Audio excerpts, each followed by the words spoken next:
اگر جدید علوم کا کوئی حامی شخص روحانی علوم ساتھ نہیں سیکھے گا وہ یقیناً بہک سکتا ہے۔ اور پھر آگے بڑھیے، ایک اور شخص بادشاہ وقت کے پاس پیش کیا جاتا ہے، اس پر کوئی الزام ہے۔ بخارا شریف کا بادشاہ کہتا ہے کہ اس شخص کو قتل کر دو۔ اس کو مقتل گاہ کی طرف لے جایا جاتا ہے، اور وہاں پر جو جلاد ہے وہ جب دیکھتا ہے کہ مجرم آ رہا ہے، اسے اپنے قصاص گاہ میں کھڑا کر لیتا ہے، اپنی تلوار اٹھاتا ہے، اب اس کا سر قلم کرنا ہے اس کو۔ ابھی تلوار اس کی گردن کی طرف بڑھی نہیں ہے کہ وہ جو ملزم ہے، جو الزام کنندہ ہے، وہ اپنے لبوں سے میں کچھ بڑبڑانے لگتا ہے، کچھ الفاظ پڑھنے لگتا ہے، تو وہ جلاد جو ہے وہ ٹھٹک رکتا ہے کہ یہ کیا کرنے لگ گیا ہے، لیکن اسے تو اپنا کام کرنا تھا۔ اس نے تلوار گھمائی لیکن ہوا میں سے گزر گئی۔ بڑا حیران ہوا کہ اس پر تلوار کا اثر کیوں نہیں ہوا۔ تلوار کو چاہیے تھا اس کی گردن تن سے جدا کر دیتی، لیکن اسے تو کچھ اثر نہیں ہوا۔ انہوں نے کہا شاید میری نظر کا دھوکہ ہے۔ پھر تلوار اٹھائی، اس پر وار کرنے لگے۔ حیرت سے دیکھا وہ پھر اپنی زبان سے کچھ الفاظ دہرا رہا ہے، اور پھر انہوں نے رکے لیکن پھر وار کر دیا۔ تلوار ہوا میں سے گزری، جب انہوں نے دیکھا تو اس شخص کا سر پھر تن سے جدا نہیں ہوا، وہ پھر اسی طرح کھڑا ہے۔ اب انہوں نے کہا کہ یہ شخص پتہ نہیں کیا چیز ہے۔ انہوں نے کہا کہ شاید مجھے کوئی مغالطہ لگ رہا ہے، مجھے شک پڑ رہا ہے۔ کہا چلو تیسری بار کرتا ہوں، اب مجھے تصدیق حاصل ہوگی۔ تیسری بار پھر تلوار بلند کی، زور سے گھمائی، اس کی گردن سے گھمائی، لیکن اس نے اپنے زبان سے کچھ الفاظ پڑھے اور اس کے ہوا سے تلوار گزر گئی، لیکن اس کی گردن جدا نہیں ہوئی۔ کہنے لگے کہ بھائی تو کیا پڑھتا ہے، تلوار تیری گردن پر اثر نہیں کرتی، آخر کیا وجہ ہے بتا تو صحیح۔ وہ کہنے لگا کہ بھائی میں کیا پڑھتا ہوں، میں کچھ نہیں پڑھتا۔ انہوں نے کہا نہیں، مجھے معلوم ہے تو کوئی الفاظ، کوئی بات، کچھ ایسا پڑھ رہا ہے، تو کوئی منتر پڑھتا ہے جس کی وجہ سے تلوار ہوا میں سے گزرتی ہے، تجھ پر اثر نہیں کرتی۔ اس نے کہا کہ میں کسی قسم کا کوئی منتر نہیں پڑھ رہا، مجھے کچھ پتا نہیں، میں تو اپنے پیر و مرشد کا نام دیتا ہوں، مجھے تو کچھ پتا ہی نہیں ہے۔ انہوں نے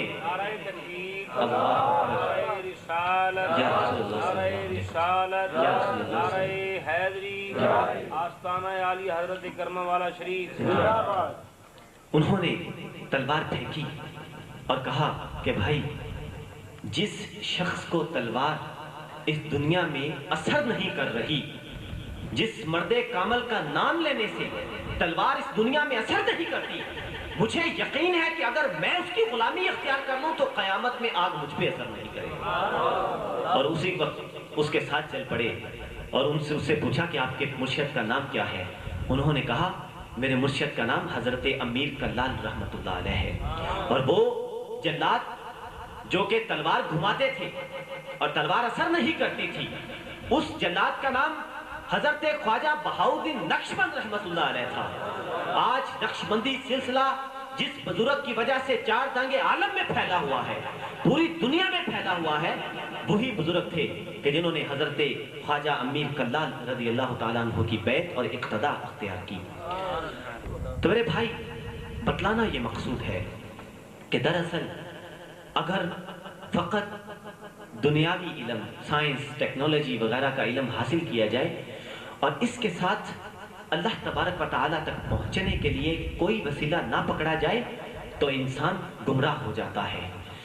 اور مجھے حضرت کرما والے رحمت اللہ علیہ کی ایک بات یاد آ رہی ہے، جو کسی ولی کے دامن کریمی سے وابستہ تھے۔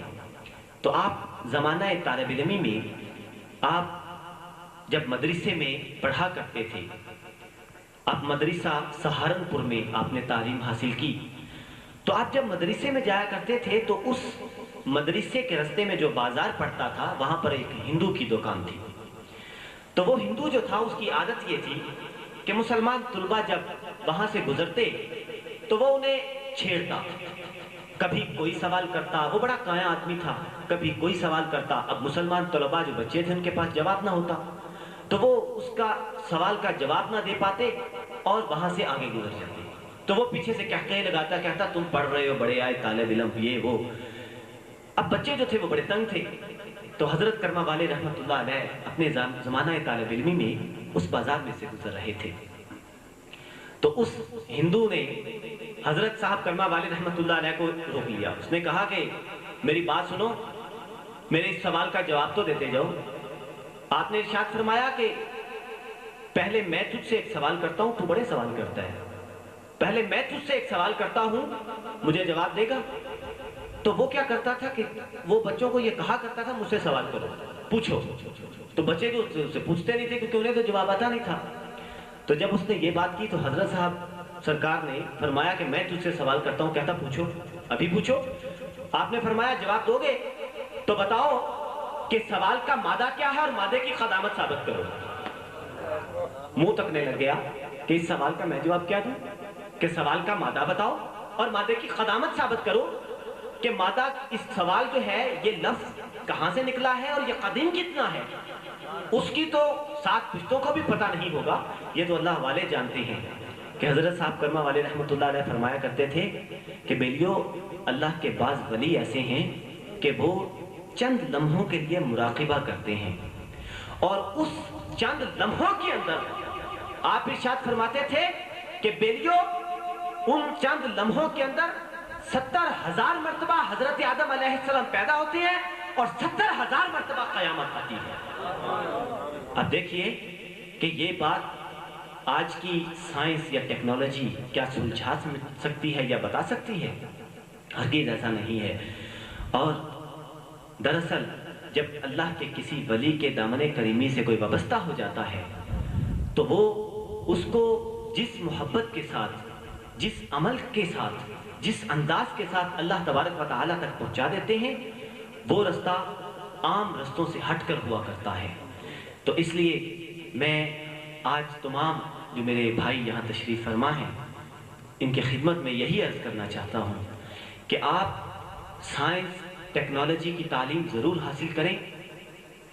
اسلام اس چیز کی تائید ہی بھی کرتا ہے اور آج اسلام کو اس چیز کی بے حد ضرورت بھی ہے. یہ علیحدہ بات ہے کہ جب تاتاریوں نے بغداد شریف کا اجاڑا کیا اور وہاں پر انہوں نے لائبریریوں کو لوٹ لیا تو مسلمانوں کے جو مخطوطے تھے, جو کتابیں تھیں, اس وقت انہوں نے دریائے دجلہ میں جب وہ ڈالی تو مورخین لکھتے ہیں کہ نہ جانے کتنے سال تک دریائے دجلہ کا پانی جو تھا اس میں سیاہی یا وہ سیاہی مائل ہو گیا تھا, کتابوں کی سیاہی گھل گھل کر. اور وہ وقت جو گزرا اور اس سے مسلمانوں نے جو ایک وہ مسلمانوں کا زوال ہو گیا, اس کی وجہ سے مسلمانوں کو بے انتہا نقصان ہوا. لیکن حقیقت یہ ہے کہ میں نے ابھی چند دن قبل ہمارے مجلہ حضرت کرما والا میں ایک آرٹیکل لگا تھا کہ مسلم تعمیرات میں یہ جو ریاضی کے بہت سے کلیے استعمال کیے گئے ہیں اور اب یہود و نصارہ نے تحقیقات کی ہیں اور انہوں نے ان کو دریافت کر کے حیرت انگیز طور پر, کوئی آج کا جو کیلکولس یا میتھمیٹک کو سمجھتا ہے وہ اس آرٹیکل کو پڑھے تو اسے معلوم ہوگا کہ انہوں نے مسلمانوں کی عمارتوں پر تحقیقات کی اور بتایا کہ مسلمانوں کی جو ٹائلز ہیں ان کے نمونے اس قدر ان میں ریاضیاتی کلیے پائے جاتے ہیں کہ جو کلیے آج کی جدید سائنس بھی حل نہیں کر سکی. تو کسی وقت میں مسلمانوں کا حال یہ ہوا کرتا تھا اور اسی لیے ایک انگریز مصنف اپنی کتاب میں لکھنے پر مجبور ہوتا ہے اور وہ لکھتا ہے کہ اگر دنیائے اسلام کے اندر ایک عمر اور ہو جاتے تو پوری دنیا کے اندر اسلام کا پرچم لہرا رہا ہوتا.